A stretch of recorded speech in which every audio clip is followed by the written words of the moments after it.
ओम शांति।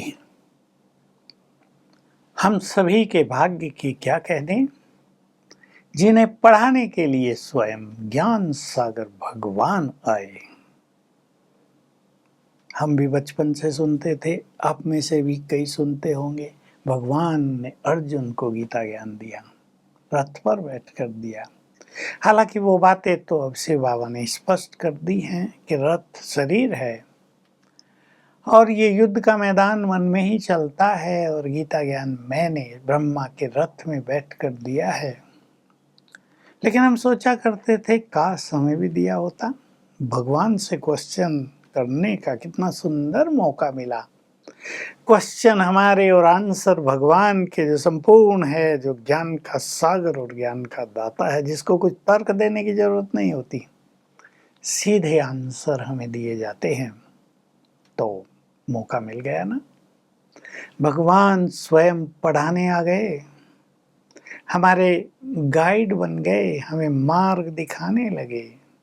तो इस पढ़ाई से हमें आगे बढ़ना है, और ये पढ़ाई है, इसमें 4 सब्जेक्ट हैं: ईश्वरीय ज्ञान, राजयोग, दैवी गुणों की धारणा, श्रेष्ठ धारणाएं और निष्काम ईश्वरीय सेवा। चारों ही सब्जेक्ट में हम फुल मार्क्स लेंगे तो पास विद ऑनर हो जाएंगे, यानी 90+ हमारे मार्क्स आ जाएंगे। और यदि हम एक सब्जेक्ट में बहुत मार्क्स ले लें, दूसरे में ढीले ढाले रह जाएं, तो समझ सकते हैं हमारी परसेंटेज पीछे चल जाएगी।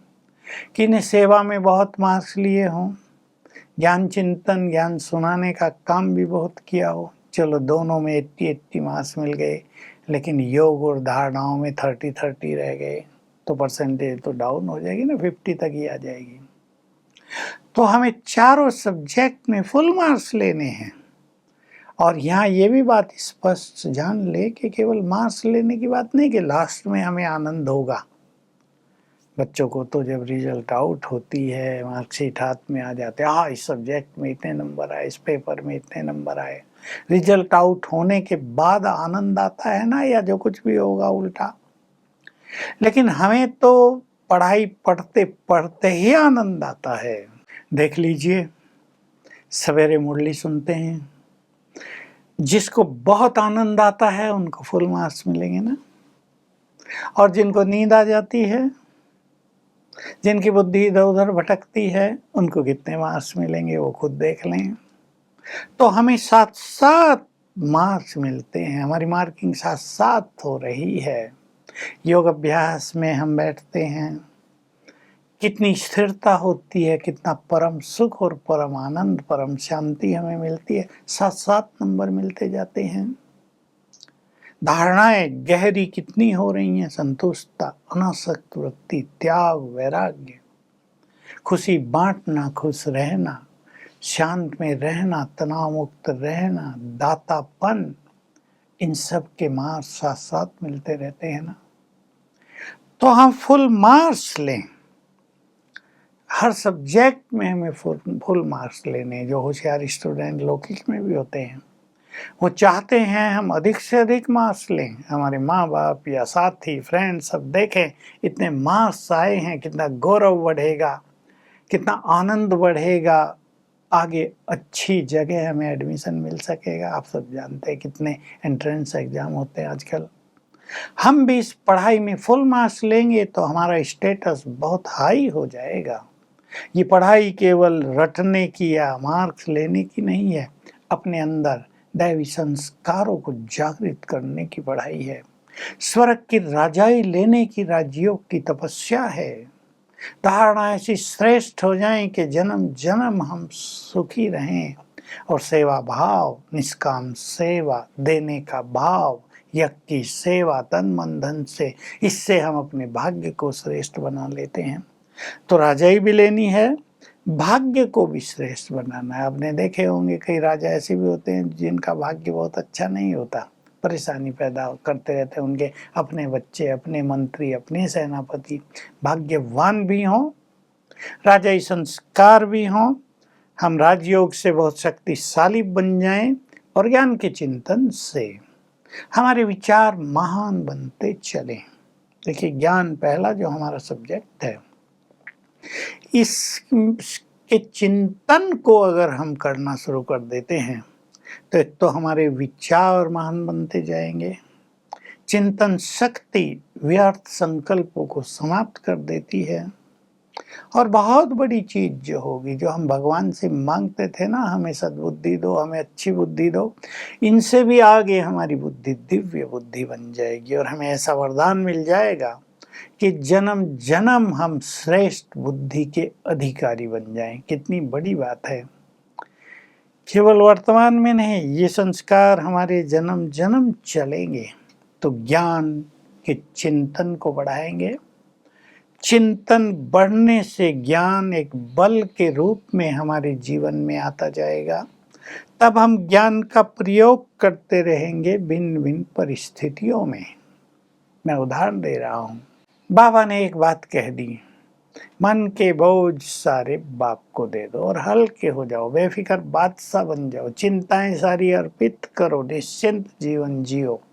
बाबा बैठा है, भगवान तुम्हें साथ दे रहा है, भगवान तुम्हें कह रहा है मुझे अर्पित करो, मैं तुम्हारे सब काम कर दूंगा। अब इस पे हम चिंतन करेंगे तो ये हमारी स्मृति में रहेगा। और जब कोई भी चीज ऐसी आएगी जीवन में, तो ये बात याद आएगी ना, क्यों परेशान हो रहे हो भाई, भगवान बैठा है ना, तुम्हारा पिता, तुम्हारा गुड फ्रेंड, तुम्हें मदद करने वाला। सोचो तो सही, भगवान मदद कर रहा है, तुम उसकी मदद भी नहीं लेते। कई सोचते आप ही कर देगा ना, आप ही, कुछ नहीं हुआ करता। हमें उससे जुड़ना तो पड़ेगा, उसे कहना तो पड़ेगा। दुनिया में किसी मदद लेनी हो, आप ही होती है क्या? रिक्वेस्ट करते हैं, बहुत आगे पीछे घूमते हैं, तब मदद होती है। भगवान के फील्ड में तो ये सब भी नहीं करनी होती है, केवल अधिकार से नाता जोड़ते हुए उसको कहना है कि ये कर दो। तो चिंतन होगा तो बात समय पर हमें याद आ जाएगी और बहुत अच्छा अनुभव होने लगेगा। इसलिए ज्ञान में फुल मार्क्स तब मिलेंगे जब ज्ञान का चिंतन होगा, ज्ञान स्वरूप हमारा जीवन हो जाएगा। प्रगति नजर आए कि ज्ञान से देखो हमारी राहें बदल गई, हमारा तनाव समाप्त हो गया, ज्ञान ने हमें निश्चिंत जीवन दे दिया, ज्ञान ने हमें सिखा दिया अपने संबंधों को स्वीट कैसे करो। ज्ञान नहीं था तो हम ही राइट हैं, ईगो में रहते थे, अब ज्ञान ने हमें समझा दिया ईगोलेस जीवन ही श्रेष्ठ जीवन है, दातापन ही सर्वश्रेष्ठ स्थिति है। तो ज्ञान का चिंतन करेंगे तो ज्ञान प्रैक्टिस में आएगा, वो जीवन में आएगा, हमारा चित्त शांत होगा, मन आनंदित होगा, हम शक्तिशाली बनेंगे, स्ट्रेस फ्री होंगे, बहुत खुश रहना सीख लेंगे। तो हम सभी को ज्ञान के चिंतन को बहुत बढ़ाना है। पूछो अपने से, लेने हैं ना फुल मार्क्स ज्ञान के सब्जेक्ट में, और फुल मार्क्स का यही आधार है। इसलिए मुरलियों से अच्छी अच्छी बातें याद किया करें, नोट कर लिया करें और उनको बस याद किया करें। उनको ये नहीं सोचो कि हमें चिंतन करके नई नई बातें लिखनी है, निकालनी है। चिंतन करके उन चीज़ों को बस याद रखना है। याद, जिस चीज़ को हम याद रखते हैं उसका चिंतन मन में स्वतः ही चलता रहता है ना।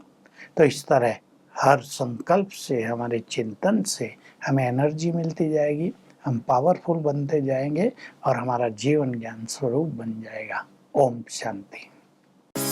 Click here to like, subscribe and press the bell icon to stay updated with our latest videos.